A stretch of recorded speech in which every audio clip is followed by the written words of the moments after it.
Hello and welcome back to Books with Alison. I am Alison, and today we are reviewing Rupi Kaur's two books, Milk and Honey and The Sun and Her Flowers.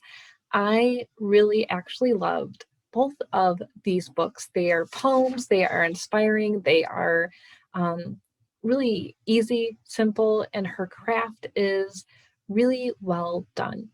Now, because her craft, her artistry is simple, a lot of people have been attacking her, saying, like, this is not real poetry, this is not real art, this is just words, it's just nonsense. And the reality is that art and writing is just so individual, and you might really, really absolutely love both of her books. You might absolutely hate them and think, I could write this, when in reality, I would actually challenge you to go and sit down and write a book of poems and see if you could sell 100,000 copies and see what happens. So I really enjoyed both of them.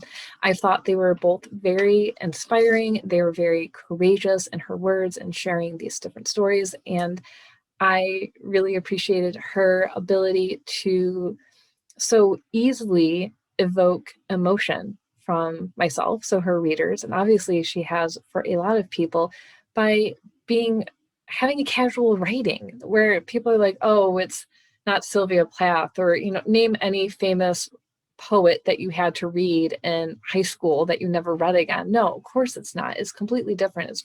It's written today by a woman who lives today. So just really relax and enjoy reading it. Don't go in expecting Robert Frost. Like, that's not the point of her writing. So I thought that it was really well also placed, the way her poems were placed within the book, and where she's talking about an assault and then goes right into talking about her connection to her family. And it kind of jarred me when I was reading it, because I thought, well, that's weird to put these two right next to each other. But the reality is that it's not, because for a child or a young person or anyone, but especially a child, to have to experience a trauma and then turn around and they're back with their family, it is very traumatizing. It's very real, raw, and the shift in emotions causes confusion.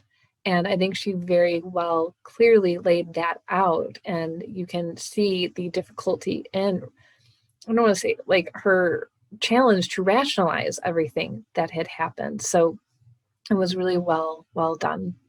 I thought the book was relatable on many different levels, and it doesn't have to be relatable. I don't expect everything I read to be relatable to me. That's not necessary at all.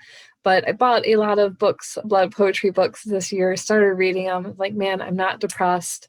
I didn't just get broken up with. I don't have these emotional issues that I did when I was 15 or 16 or in my young 20s. So it is really hard to read them and be drawn in to the emotion of the book, because I'm not there in my life and it wasn't inspiring. And what I like about Rupi's writing is that even if you didn't experience what she's talking about, she still draws you in. So it's not like, oh, I got broken up with, but I'll be okay. Like, she really pulls you in into that moment and that emotion. And the other thing I love about both of her books is the simple artistry. There's little diagrams and drawings that also kind of bring the story in together. It's simple, it's beautiful, it's a wonderful way to connect you back into the books, even on a deeper level.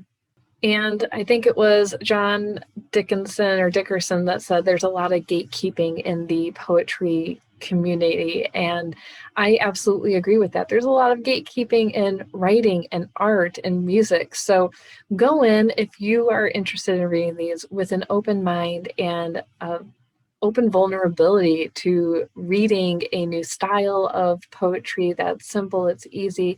I think you'll really love it, and just enjoy yourself, get lost in it. It's not going to take you long to read it. So enjoy it while you have those. And thank you for tuning in today. Let me know if you've read her poetry, what your favorite poetry books are, your favorite author is. I would love to dive into those as well. Make sure you like and subscribe so you stay tuned with all of our weekly videos, and we'll see you next time.